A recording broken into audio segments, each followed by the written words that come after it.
Si Cardema, you are recognized. Just a manifestation. Please proceed. Tayo ditong mga kinatawan ay ibinoto lamang ng ilang libong Pilipino. Ngunit ang kasama natin ngayon ang Pangulong Duterte, ang most voted Philippine leader ng 2016. At ang kanyang anak, Vice President Sara Duterte, ang most voted Philippine leader naman ngayong 2022.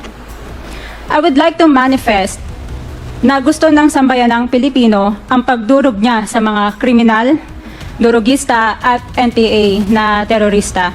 Kaya sila ibinoto at patuloy na mahal ng mga Pilipino.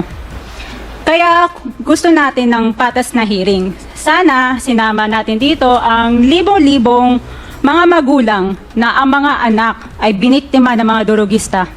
Ang mga ordinaryong Pilipino na naglalakad galing trabaho, tapos sinaksak o pinatay ng adik, lahat ng mga kababaihan, na kahit pati infant na babae ay ginahasa na ng adik. Libo-libo rin ang kanilang mga magulang at mahal sa buhay na wala dito ngayon. Awang-awa ang mga Pilipino sa mga inosenteng pamilyang na ito, kaya niluklok ng bansa ang Pangulong Duterte. Ang drug war ng Pangulo ay policy lamang. Hindi ito natupad kung hindi ito pinondahon ng Kongreso ng 6 na taon. Majority pa nga dito sa mga kinatawan ay naka-Duterte fist pa noong buong 6 na taon eh. Ang Duterte Youth Party List po ay patuloy na naninindigan sa Pangulong Rodrigo Duterte at pangalawang Pangulo Sara Duterte na naglingkod ng maayos, dumurog sa mga durugista, kriminal at NPA na terorista para proteksyonan ang milyon-milyong Pilipino. Bakit wala nag-iimbestiga dito o nag-iimbita sa atin sa sobrang raming Pilipino na biniktima ng mga durugista? And lastly, sa mga kongresista na kaalyado ng mga NPA, mahiya naman tayo sa topic ng pagpatay dahil kayo mismo, hindi kayo nagsasalita sa pagpatay ng NPA sa mga pulis, sundalo at mamayang Pilipino. Pati rin po sa mga natitirang resource persons na gustong mag-abogada papuntang ICC, si Attorney Maria Cristina Conti, na kandidato ngayon ng Bayan Muna Party List. Kasama po ang inyong katabi na si Nery Colmenares ng Bayan Muna. Sa NPA, nire-recruit ang mga kabataan para pabagsakin ang gobyerno at pumatay ng mga pulis, sundalo at tropa ng gobyerno. Hindi nyo naman kinokondena ang pagpatay nila. Ang kinokondena nyo ngayon ay ang dalawang naging most trusted leaders ng bansa na todo effort protektahan ang milyong-milyong mga Pilipino. In support sa advocacy sa Pangulong Duterte, ang Duterte Youth Party List ngayon, Kongreso ito, ang kaisa-isang nagpapanukala ng pagbalik ng death penalty para sa mga rapist, kidnappers, durugista at terorista.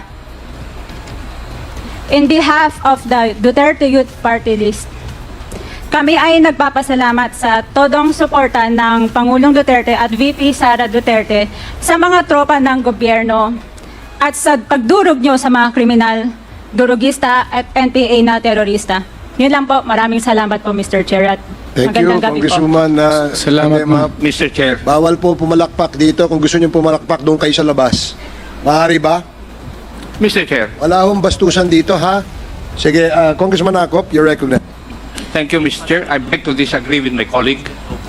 Kasi bata pa siya. Ako, I have given up my life for this country. The former president is only 2 years older than I am. But I have been fighting for this country. I was a member of the Philippine Constabulary and became a policeman after Republic Act 6975 was enacted. This statement of my colleague betrays her ignorance. Kung gusto po niya na magpa-imbestiga, mag-file siya ng resolution and maybe refer to the appropriate committee to be fair with her. She is a congressman. She knows the rules. However, your statement or your statements betray your ignorance of our rules here in this House of Congress. So I beg to disagree, Mr. Chair, na sila lang ang nakikipaglaban at marunong makipaglaban sa kalaban. As I've said before, I have given the most part or most years of my life fighting the enemy of this country. Thank you, Mr. Chair. Thank you, Congressman Acop. Yes, let me emphasize na wala pong may monopolya ng pagmamahal sa bayan dito. Pare-parehas po tayo rito. And following the suggestion of Congressman Acop, kung meron kayong gustong paimbita, mag-attend kayo ng hearing. Hindi yung a-attend kayo kapag andito lang ang dating Pangulo, ang ating Vice Presidente. Umattend kayo. This committee hearing, this Quadcom, makes announcements of all its hearings. And from here on, we want to see you in our hearing, and please submit to the committee secretary all the persons you want to be invited. Wala hong ano yan, wala hong ano yan. Kung sino yung gusto niyang imbitahan, pwede po yan. Gusto ko lamang pong liwanagin na wala hong may monopolya sa pagmamahal sa bayan dito. Hindi kayo, hindi kami. Pare-parehas tayo nagmamahal sa bayan, pare-parehas tayo nagseservisyo eh. Diba? Huwag niyo sabihin mas magaling kayo. Dahil kami, hindi naman namin sasabihin magaling kami. Pero kung pagmamahal sa bayan, pare-parehas tayo. Huwag niyong sosolohin yan. Dahil magagalit si Congressman Dan Fernandez. Anyway, Mr. Chair. Mr. Chairman. Mr. Chair. Congressman Abante and then Congressman Senior Deputy Speaker Gonzales. Congressman Abante. Katulad din po ni Congressman Romy Acop, gusto ko ring sabihin ang ilan sa aking talambuhay. 1986, Mr. Chair, muntik nang bumagsak ang Pilipinas sa NPA. Mayroong 37,000 na armed NPA sa bansa. Mayroong 5 million na mass support ang NPA. That was 1986. Kinausap ko ang dating Chief of Staff, si FBR, upang ang aming grupo ay makipag-ugnay sa CRS upang labanan namin ang NPA saan man sila naroroon. Bilang isang religious leader, wala po kaming dalang armas.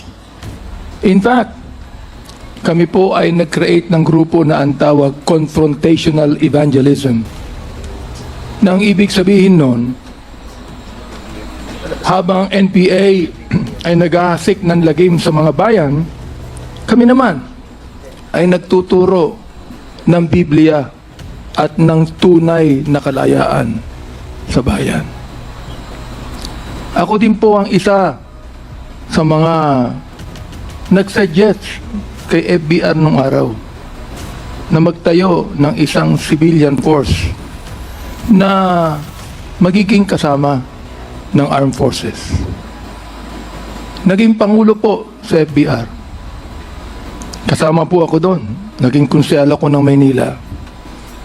Andiyan po sa Attorney Bebot Bello. Alam po niya na magkasama kami sa lakas nung araw. So tama po ang sinabi ni Congressman Acop, ni Congressman Ace Barbers, na lahat po tayo nagmamahal sa bayan. Kaya nga, Mr. Chair, gusto kong itanong sana dito kay Senator Trillanes if he is working for the ICC. Are you working for the ICC, Mr. Chair? Hindi po, You are not. hindi po, Mr. Chairman. But you are connected with the ICC. Opo, by virtue of being the first to So, Mr. to fight. Chair. Yes. This man who used to be a part of the armed forces that should be a patriot in this country has been conniving with the ICC in this country. Now we would like to have a balance here. Hindi po yung unfair tayo o bias tayo. Balanse lang tayo dito. Hindi natin dito inaakusahan ang sinumang personalidad. Issues. Kaya nga sinasabi ko sa ating former president, hindi ko maintindihan kung bakit kinakailangan pumatay tayo ng 30,000 people sa war on drugs. Naniniwala po ako sa war on drugs, Mr. President. Suportado ko na ayaw natin ang bansang Pilipinas mahulog sa kuko ng mga drug pushers and drug lords. Ang nakakapagtaka lang, Mr. Chair, kung bakit kakaunti lang ang napapatay ng mga drug lords at drug traffickers at libo-libo ang napapatay ng mga drug pushers at daan-daan ang napapatay ng mga drug users. Huwag natin pag-usapan dito ang ideolohiya. Pag-usapan po natin dito kung paano natin pagagandahin ang bansang Pilipinas. Yan po ang pag-usapan natin dito, Mr. Chair. Maraming salamat po. Thank you, Congressman Abante. Mr. Next, Chair, our senior Mr. deputy. Chair, would like to manifest. Yeah, but before Okay. I recognize you, I will recognize Senior Deputy Speaker Don Thank you, Gonzales. Mr. Chair. Thank you, Mr. Chairman. My dear colleagues at the former President, our Vice President, for the information of our colleague, Congresswoman Ordenas, ang tanong po, bakit nandito po tayo ngayon? Because I'm the one who stood up in the floor last August 5, for your information, na calling for a joint investigation for the pressing issues of extrajudicial killings, illegal drugs, and illegal activities linked to Philippine offshore gaming operators. There are a lot of House resolutions. I filed also a House resolution number 1346 directing the inquiry in my own town in Mexico, Pampanga, and you know all of that, doon po nakita yung worth 3.6 billion pesos na 560 kilos of shabu. And that is in my district, and that is in my province, and that is our town in Mexico. And nakita po din natin yung 3.8 billion worth na intercepted sa Subic Port na inotor po ni Congressman Jeffrey Conghun. Sinabi ko po lahat ito, there are a lot of House resolutions and we have consolidated.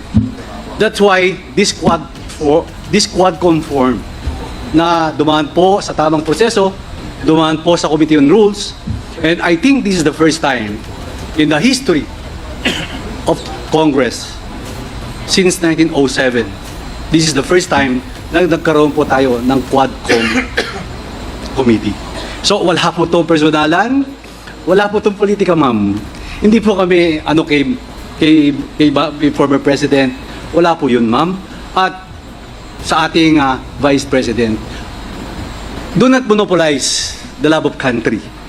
Mahal po natin lahat ang bansang Pilipinas. Kami po, dito, nakatayo kami. We are staying here up to 2:30 in the morning. We are inviting all resource persons to dig it out what is true. Kung sino po, hindi naman ibig sabihin, in-invite ka rito, akusado ka na. Hindi po. There are a lot of witnesses going to the office of our chairpersons of these various committees to testify, to tell the truth, at kami naman po, hindi naman po basta-basta, kinukuha natin yung mga witnesses. So I repeat, Mr. Chairman, thank you again for the opportunity. And I would like to enlighten our co-members, the members of this 19th Congress, please attend this Quadcom hearing. Totoo po yun. Hindi lang po andito ang ating former President ngayon. Nandito kayo. Hindi lang po nandito si Vice President Sara ngayon. Nandito kayo. Hindi po ganyan. Kahit sino po dapat wala tayong pinipili. This is the love of country. Maraming salamat po, Mr. Chairman. Thank you, Congressman Gonzales. Next, Congresswoman Castro. Thank you, Mr. Chair. Palabas na sana ako, pauwi na talaga sana ako. Kaya lang narinig ko yung manifestation ng ating kagalang-galang na colleague, Representative Cardema. Alam niyo po, Mr. Chair, paulit-ulit yan yung manifestation na yan. 3 beses ko na yung narinig na paulit-ulit. Laban sa mga NPA, laban sa mga progresibong grupo, laban sa mga party list ng mga progresibong kagaya namin. At yung mga tinutukoy niya siguro ay kami yun, no? At talagang nakikita naman natin, ano ba talaga yung intensyon, no, ng mga ganitong manifestation. Ito ginagawa natin ito tulad na sinabi ng ating chair at SDS. Isang araw na natin itong ginagawa, no? Nagpupuyat tayo dito, nagpapagod, hinahanap ang truth, etc.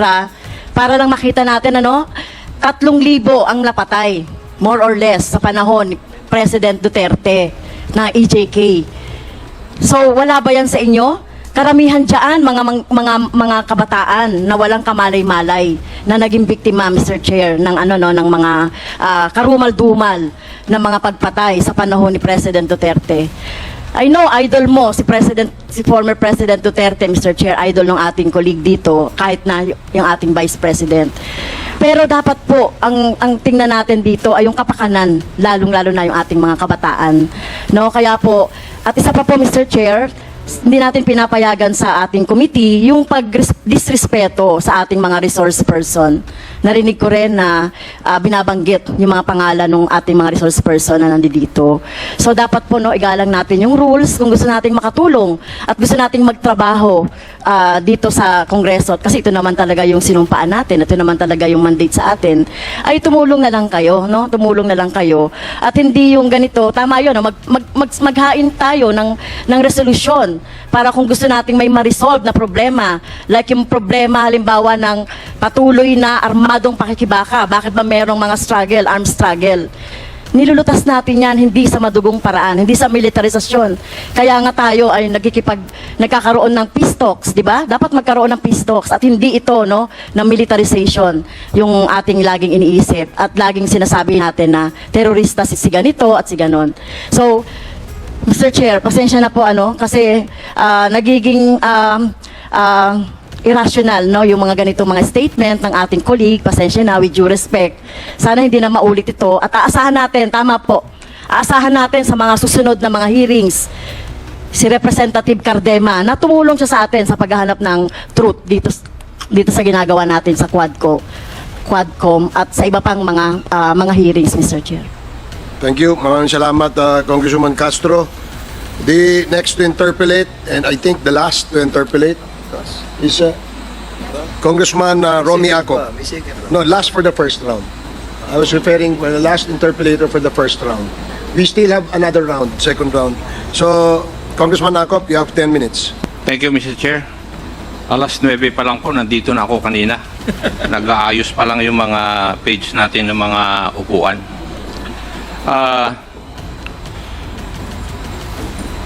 Mr. President, please allow me to ask questions to you.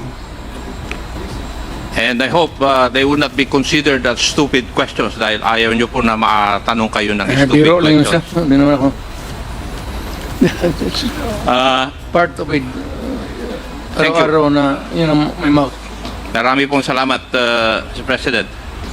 Clarification lang po. A while ago, kayo po ay natanong tungkol dun sa mga prinisinta ni Senator Trillanes na mga bank accounts.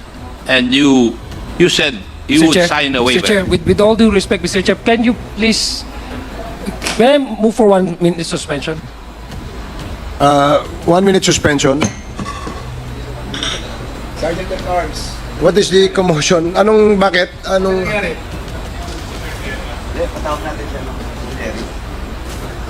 I think, Mr. Chair, it's better that we What happened? transfer some of... Ano nangyari?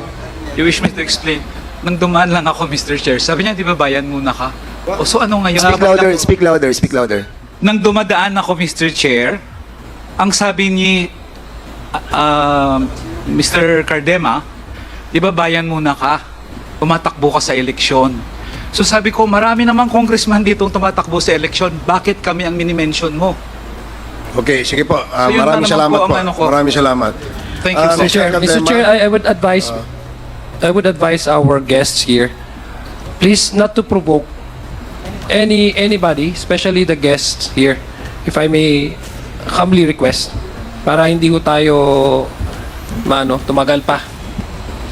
Thank you, Congressman Adjong. Mr. Chairman, Yes, may I ask Congressman Padua. former Congressman Ray Colmenares as a resource person to go back in the meeting room? No, I think he's going to Unless- the comfort room. Unless nasa siya, sa comfort room. Yeah, he's going to the comfort room. So please be reminded, Mr. Cardema, ito reminder lamang po. Dito sa committee ito, hindi nyo po pwedeng iton, palakpakan, o insultuhin kahit sino. Paalala lang yan. That the next time gawin mo yan, baka ikaw ang magsisi, ha? Just a reminder. Thank you. Now, let us proceed. Congressman Acop, I'm sorry. You have 10 more minutes. Thank you, Mr. Chair. I'll make it short because I want to go home also. Mr. President, a while ago, Senator Trillanes presented some bank accounts on the screen, and because of that, you stated that you are willing to sign a waiver. Tama po ba yung pagkarinig ko, Mr. President? Yes. Yes, sir. Thank you. I would like also to inform you, Mr. President, that kung namang problema po kayo dun sa pamasahe po ninyo, pagpunta sa hearing na ito, I have told the chairman na pwede namang yung gobyerno ang mag-spend para sa inyo. Salamat, Under sir. our rules, Mr. President. That would be hindi naman great, but that would be saving. 3 pamalengke yan, 4. Yes, Mr. President. Totoo rin po ba yung pagkarinig ko kanina, Mr. President, that you would volunteer to go to the ICC and have yourself be investigated, Yes, sir. provided funds will be... Yes, sir. Baka magkatotoo po yun, Mr. President. May magbibigay na pera eh. Sir, mas mabuti yan sir, makapasyal ako. Wala man talaga sila makuha sa akin. Thank you, Mr. President. Now, pero doon sa statement po nyo kanina, I don't think you would want to volunteer simply because you wouldn't want persons who are colored white to judge you. Tama rin po ba yung pagkarinig ko? No, I'm I'm a public official, sir. So, I am open to public scrutiny and public judgment. Official ho ako ng gobyerno. Yes, Mr. President. Pero narinig ko po kanina na doon sa pagtatanong ng isang kasamahan ko na you wouldn't want to be judged by white persons. You would rather want to be judged by Filipinos, your fellow Filipinos. Yes, sir. Hindi ko... when it comes to the dispensation of justice, hindi ko... I do not have the respect and the whatever sa mga puti. They have always looked upon us as inferior ever since.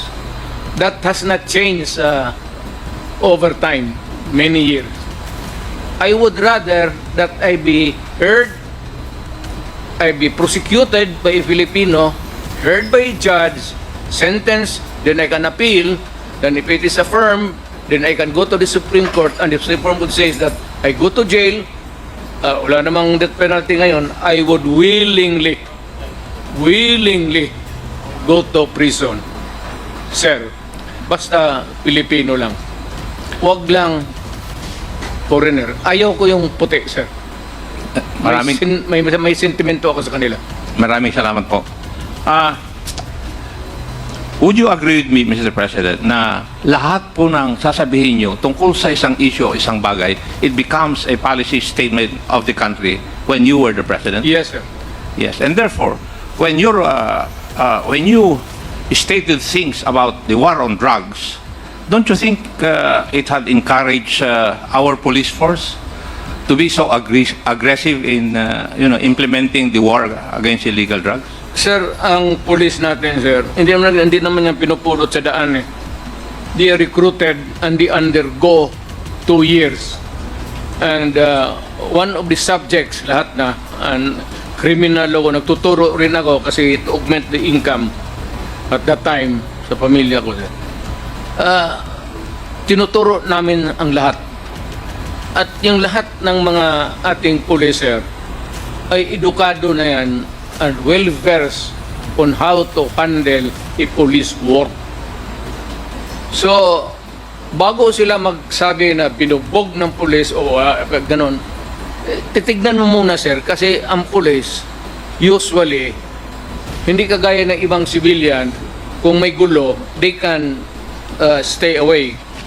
A policeman whatever is there a quarrel or anumang gulo has to go there and confront what's happening and to pacify and make an arrest if need be and bring them. And sometimes hindi mo madala yan, sir, basta-basta lang mahila mo, minsan lumalaban, kaya nabubugbog. Kaya pagkatapos niyan, ang labas, ang pulis ang nabubugbog. Talagang, yung mga lasing, hindi mo mahila yan sa mga restuhin. Taon ng pulis-pulis dito. Hindi pa ka ganun, talagang mabugbog ka ng pulis. Tama naman, because you have to overcome the resistance in order to make the arrest. Otherwise, inutil ka na pulis. Thank you, Mr. President. Yun pong, yung statement po ninyo na you take full legal responsibility for the acts of the members of the police force. I've heard that so many times. Wala akong choice, sir. If you're a mayor, napakaduwag mo naman kung if you shy away from your responsibility because you're supposed to be giving the direction. Ang pulis po, nagtatrabaho lang yan. So ang pulis, pag sinabi mo, pumunta ka dyan sa mga lasinggero na yan, and always there is a resistance, a quarrel, eventually there will be a confrontation. At hindi natin maiwasan, sir, ang kaso. Kaya ako naawa, kasi alam mo noon, sir, pag ang pulis napailan ng kaso, on that day, wala nang sweep. Here at the blue on a